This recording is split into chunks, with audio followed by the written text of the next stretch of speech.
পরে আসো এই জায়গাতে আমাদের সংকরায়নের অ্যাডমিশন ট্রিক শিখতে হবে। অর্থাৎ বিভিন্ন যৌগ আসবে, সেই সমস্ত যৌগগুলার সংকরায়ন বের করতে হবে। একটা যে কোনো র্যান্ডম যৌগ দিয়ে বলবে এই যৌগে কি ধরনের সংকরায়ন আছে সেটা আমাদের বের করতে হবে। সো সংকরায়নের অ্যাডমিশন যে ট্রিক, প্রথমে আমরা একটা ফর্মুলা শিখি, সংকরায়নের জন্য অ্যাডমিশন ফর্মুলা শিখি। দেখো সংকরায়নের অ্যাডমিশন ফর্মুলাটা হচ্ছে, মাথায় রাখবা যে স্টেরিক নাম্বার এটাকে আমরা x দিয়ে প্রকাশ করব।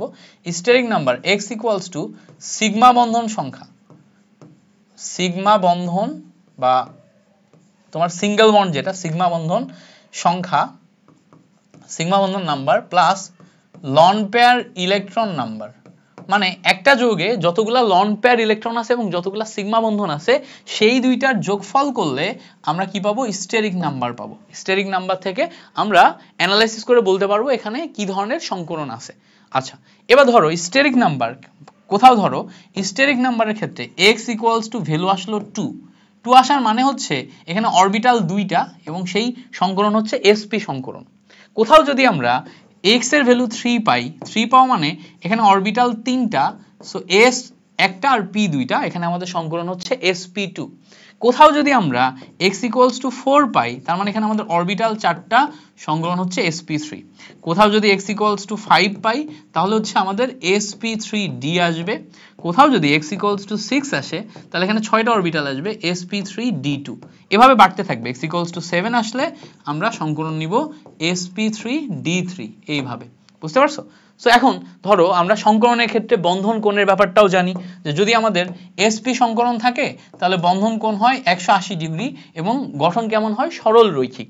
sp2 হইলে তখন আমাদের 120 ডিগ্রিতে চলে আসে, sp3 হইলে 109 ডিগ্রি 28 মিনিটে চলে আসে। এইভাবে আমাদের বন্ধন কোণ এবং স্ট্রাকচার পরিবর্তন হয়ে যায়। সো এটা হচ্ছে আমাদের সংকরণের বেসিক। এখন এইটা ব্যবহার করে আমরা যে কোনো যৌগের সংকরণ কিভাবে নির্ণয় করব বা সংকরায়ন কিভাবে নির্ণয় করব। দেখো CH4 একটা যৌগ আছে, এই যৌগের যদি সংকরায়ন বের করতে বলি কেমনে বের করবা? এই যৌগের সংকরায়ন শর্টকাট ট্রিকে বের করার উপায় একটাই, সেটা হচ্ছে যে তুমি এই যৌগের স্ট্রাকচারটা একটু লিখো। কার্বনের 4 হাতে 4টা হাইড্রোজেন আছে। সো খেয়াল করলে দেখবা এই কার্বনে সিগমা বন্ধন আছে হচ্ছে 4টা সিগমা বন্ধন। 4টা সিগমা বন্ধন থাকায় দেখেন অষ্টক ফিল আপ হয়ে গেছে, 8টা ইলেকট্রন বহিস্থ কক্ষপথে আছে এবং 8টাই আমাদের বন্ধন জোড় ইলেকট্রন, এখানে কোনো লন পেয়ার ইলেকট্রন নাই। তাহলে এইটার জন্য স্টেরিক নাম্বার আসবে হচ্ছে 4টা সিগমা বন্ধন, লন পেয়ার ইলেকট্রন 0। তাহলে এখানে আসবে ভ্যালু আসবে 4, তাহলে সংকরণ আসবে কি? sp3। দেখো 4 হলে sp3, তাহলে কোণ কত আসবে? 109 ডিগ্রি 28 মিনিট। বুঝতে পারছো? 109 ডিগ্রি 28 মিনিট। সো এইটা ছিল আমার মিথেনের জন্য, CH4 মিথেনের জন্য সংকরায়ন ট্রিক। এইটার মাধ্যমে আমরা মিথেনের সংকরায়নটা বের করে ফেলতে পারলাম। বুঝতে পারছো? একটা জিনিস মাথায় রাখতে হবে যে পাই বন্ধন যেখানে আছে, পাই বন্ধন এরা সংকরায়নে অংশগ্রহণ করে না। সো পাই বন্ধন সংকরায়নে অংশগ্রহণ করে না, অংশ নেয় না। সো কোথাও পাই বন্ধন থাকলে এই পাই বন্ধন সংকরায়নের ভিতরেই যাবে না, এর কোনো ভ্যালুই নাই। ঠিক আছে? সো এই পর্যন্ত আমাদের মনে রাখতে হবে। এখন দেখো আমরা সংকরায়নের আরো কিছু উদাহরণ দেখব। সাপোজ ধরো আমাদের একটা যৌগের সংকরায়ন করতে বললো, NH3 অ্যামোনিয়া, এই যৌগের সংকরায়ন করতে বললো। সো অ্যামোনিয়া নাইট্রোজেনের উপর এক জোড়া মুক্ত জোড় ইলেকট্রন থাকে। গঠন যদি দেখি, নাইট্রোজেনের 3 হাতে 3টা হাইড্রোজেন, উপরে এক জোড়া মুক্ত জোড় ইলেকট্রন। সো আমি যদি স্টেরিক নাম্বার বের করতে যাই, দেখো এখানে আমাদের সিগমা বন্ধন আছে 3টা সিগমা বন্ধন নিলাম এবং মুক্ত জোড় ইলেকট্রন বা লন পেয়ার ইলেকট্রন আছে একটা। 3টা সিগমা বন্ধন এবং নন পেয়ার ইলেকট্রন একটা, টোটাল মিলে আমাদের স্টেরিক নাম্বার হলো কত? 4। স্টেরিক নাম্বার 4 হওয়া মানে সংকরায়ন হচ্ছে sp3, বন্ধন কোণ আসবে 109 degree 28 minute. sp3 109 degree 28 minute. So এই হচ্ছে আমাদের সংকরায়ন।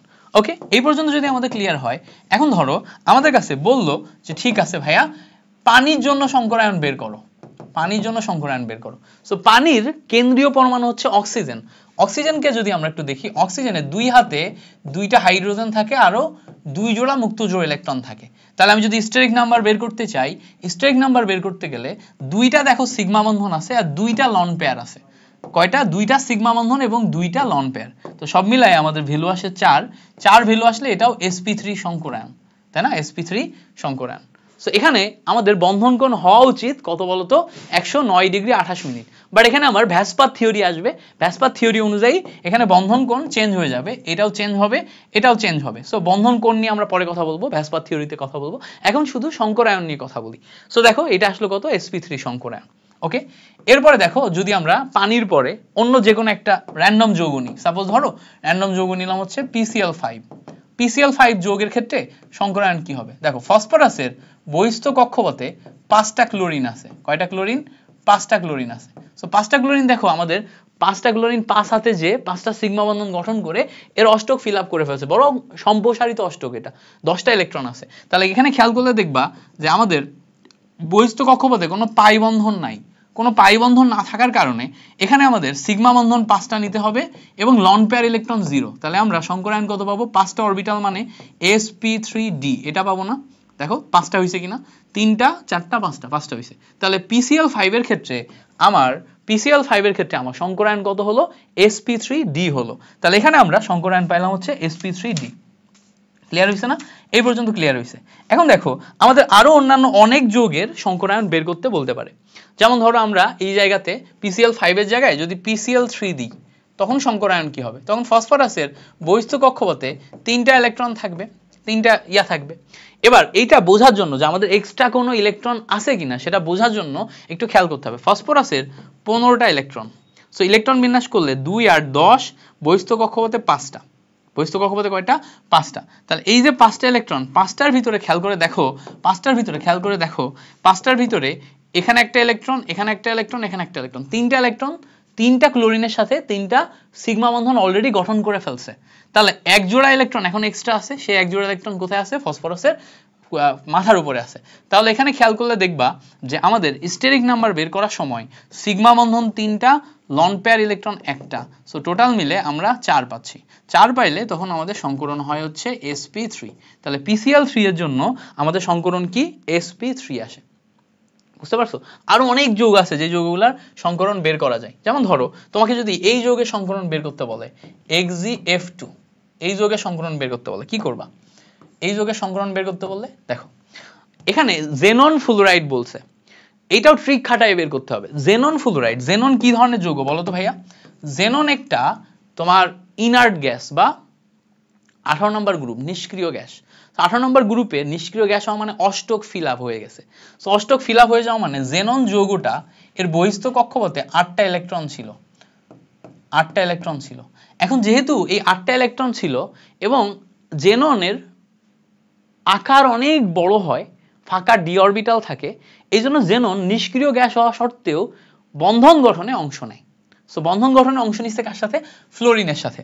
সো ফ্লোরিনের সাথে যখন অংশ নিছে, একটা ফ্লোরিন একটা ইলেকট্রনের সাথে একটা সিগমা বন্ধন গঠন করছে, আরেকটা ফ্লোরিন আরেকটা ইলেকট্রনের সাথে আরেকটা সিগমা বন্ধন গঠন করছে। তাহলে দেখো 2টা ইলেকট্রন সিগমা বন্ধন গঠনে অংশ নিয়ে চলে গেছে। তাহলে খেয়াল করো এখানে এক জোড়া মুক্ত জোড়, এখানে এক জোড়া মুক্ত জোড়, এখানে এক জোড়া মুক্ত জোড়, 3 জোড়া মুক্ত জোড় এখনো এক্সট্রা আছে। তাহলে আমরা যদি একটু দেখার চেষ্টা করি, স্টেরিক নাম্বারে আমাদের সিগমা হচ্ছে 2টা আর মুক্ত জোড় বা লন পেয়ার কয়টা? 3টা। তাহলে ক্যালকুলেশন করলে আমাদের ভ্যালু আসে 5। 5 আসলে আমরা sp3d পাই হচ্ছে সংকরায়ন। কি পাই? sp3d পাই। ওকে, যদি আমরা এখন xgF2 এর জায়গায় বলি xgF4, কেমনে চিন্তা করবা? সেম ভাবে চিন্তা করো। জেনন নিলা, 8টা ইলেকট্রন নিলা, 8টা ইলেকট্রন নিলা, এবার 4টা ফ্লোরিন 4টা ইলেকট্রনকে দিয়ে দাও। একটা ফ্লোরিন, 2টা ফ্লোরিন, 3টা ফ্লোরিন, 4টা ফ্লোরিন। তাহলে দেখো এখানে এক জোড়া মুক্ত জোড়, এখানে এক জোড়া মুক্ত জোড়, 2 জোড়া মুক্ত জোড় এখনো থাকছে। তার মানে আমরা যখন স্টেরিক নাম্বার লিখবো, সিগমা কয়টা? 1 2 3 4, 4টা সিগমা। তাহলে লন পেয়ার কয়টা? 2টা। তাহলে লন পেয়ার 2টা হলে এখানে আসে হচ্ছে আমাদের 6। 6 আসলে sp3d2, এই আসে হচ্ছে আমাদের সংকরায়ন। ক্লিয়ার হয়েছে জিনিসটা? আশা করি ক্লিয়ার হয়েছে। সো xgF2, xgF4 এই টাইপের যৌগগুলার সংকরায়ন তোমাকে লিখতে বলতে পারে। ওকে, সো এখন আমরা আরেকটা যৌগের সংকরায়ন দেখি। সাপোজ ধরো তোমাকে বললো সালফার ডাইঅক্সাইড, এই যৌগের সংকরায়ন বের করো। কেমনে বের করবা? সালফার ডাইঅক্সাইডের সংকরায়ন বের করতে বলা মানে সালফারের এক হাতে 2টা অক্সিজেন, আরেক হাতে 2টা অক্সিজেন আছে। সো সালফারের ইলেকট্রন সংখ্যা কত বলো তো? সালফার 16 না? সালফার 16 হইলে 2 আর 10 আর 6 16। সো বহিস্থ কক্ষপথে 6টা ইলেকট্রন থাকার কথা। বহিস্থ কক্ষপথে কয়টা ইলেকট্রন থাকার কথা 6টা। এবার খেয়াল করে দেখো তো বহিস্থ কক্ষপথে 6টা ইলেকট্রন গেছে না 4টা গেছে? খেয়াল করো একটা ইলেকট্রনের সাথে একটা অক্সিজেন, আরেকটা ইলেকট্রনের সাথে আরেকটা অক্সিজেন, আরেকটা ইলেকট্রনের সাথে আরেকটা অক্সিজেন, আরেকটা ইলেকট্রনের সাথে আরেকটা অক্সিজেন। সো 4টা ইলেকট্রন সালফার ব্যবহার করছে, তাহলে সালফারের এখনো এক জোড়া ইলেকট্রন মাথার উপরে এক্সট্রা থাকার কথা। ওকে, সালফারের এখনো এক জোড়া ইলেকট্রন এক্সট্রা আছে। আচ্ছা, তাহলে দেখো এক জোড়া ইলেকট্রন যদি এক্সট্রা থাকে তাহলে এই স্ট্রাকচারটা আমরা এখন বোঝার চেষ্টা করব। এখানে একটা সিগমা একটা পাই, এখানে একটা সিগমা একটা পাই আছে। সো এখন যদি আমরা একটু দেখার চেষ্টা করি স্টেরিক নাম্বারে আমাদের পাইয়ের কোনো অংশগ্রহণ নাই, সো পাই আমরা ব্যবহার করব না। তাহলে সিগমা আছে দুইটা আর লন পেয়ার কয়টা? একটা। তাহলে সিগমা দুইটা এবং লন পেয়ার একটা, টোটাল মিলে স্টেরিক নাম্বার কত আসছে? 3 আসলে আমার সংকরণ হবে হচ্ছে sp2। বুঝতো? তো সালফার ডাইঅক্সাইডের ক্ষেত্রে আমরা সংকরণ পাবো কি? sp2। ভালো করে খেয়াল করো, এইভাবে চিন্তা করবা, তাহলে একদম সিম্পলি বুঝতে পারবা।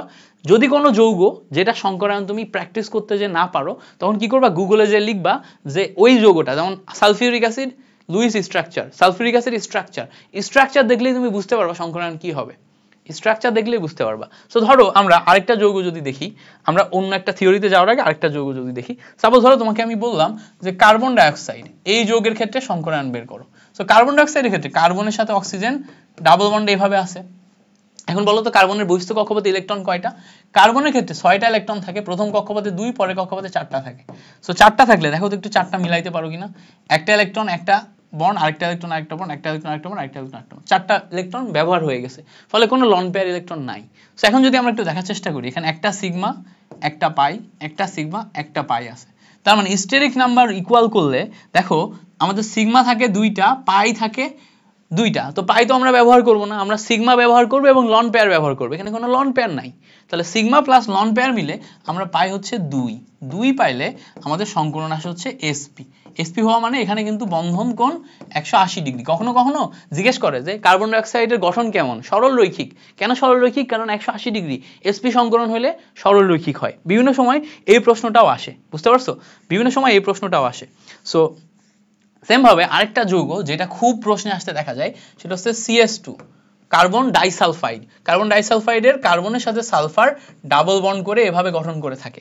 এখানে আমাদের কেন্দ্রীয় পরমাণু মেইনলি কার্বন, কে কার্বন। তাহলে এখানে একটা সিগমা, এখানে একটা সিগমা, এখানে একটা পাই, এখানে একটা কি বলতো পাই। তো এখানে আমরা স্টেরিক নাম্বার পাই 2টা সিগমা 0 লন পেয়ার, সো 2 আসে, সংকরণ আসে হচ্ছে কি sp, carbon disulphide. So same ভাবে সালফার ট্রাইঅক্সাইডের শিখবা, সেম ভাবে আমি বলে দিচ্ছি সালফার ট্রাইঅক্সাইডের শিখবা, আর কার শিখবা? ম্যাক্সিমাম জিনিসপত্রই দেখাই ফেলছি, আরেকটা যৌগের দেখাবো। দেখো অ্যামোনিয়াম প্লাস আয়ন, এইটার ক্ষেত্রে বন্ধন কি হবে বলো? সংকরায়ন কি হবে বলতে পারবা কেউ? অ্যামোনিয়াম প্লাস আয়নের সংকরায়ন কি হবে? দেখো আমরা যখন শুধু অ্যামোনিয়া নিছিলাম তখন অ্যামোনিয়ার স্ট্রাকচার ছিল 3 হাতে 3টা হাইড্রোজেন ছিল, আর এখানে এক জোড়া মুক্তজোড় ইলেকট্রন ছিল, ফলে এই মুক্তজোড় ইলেকট্রন আমরা কাউন্ট করছিলাম, মনে আছে? এখন যখন আমরা অ্যামোনিয়াম প্লাস আয়ন নিব, অ্যামোনিয়াম প্লাস আয়নের ক্ষেত্রে 3 হাতে 3টা হাইড্রোজেন আর এই মুক্তজোড় ইলেকট্রন আমার কাকে দিয়ে দিবে? হাইড্রোজেন প্লাস আয়নকে দিয়ে দিবে। ফলে এখানে কিন্তু এটাও সিগমা, এটাও সিগমা, এটাও সিগমা, এটা সন্নিবেশ সমযোজীর মাধ্যমে সিগমা, সিঙ্গেল বন্ড সন্নিবেশ সমযোজীর মাধ্যমে সিগমা। তাহলে এখানে আমরা দেখো টোটাল সিগমা বন্ধন নিব 4 + 0, আর এখানে আমরা কি নিছিলাম? টোটাল সিগমা বন্ধন 3, লন পেয়ার 1। তো এটাও 4, এটাও 4, তাহলে সংকরায়ন সেম হবে, এটাও sp3 হবে, এটাও sp3 হবে, বাট দুইটার স্ট্রাকচার ডিফারেন্ট, কারণ এক জোড়া মুক্তজোড় ইলেকট্রন থাকলে ভ্যাসপার থিওরি অনুযায়ী আমাদের স্ট্রাকচার ডিফারেন্ট হয়ে যায়, বুঝতে পারছো? তাহলে সংকরায়নের ক্ষেত্রে এই যে যৌগগুলো তোমাকে আমি প্র্যাকটিস করাইলাম, এই যৌগগুলো তোমার বিভিন্ন সময় কাজে লাগবে, সো এই অংশগুলা ভালো করে প্র্যাকটিস করো।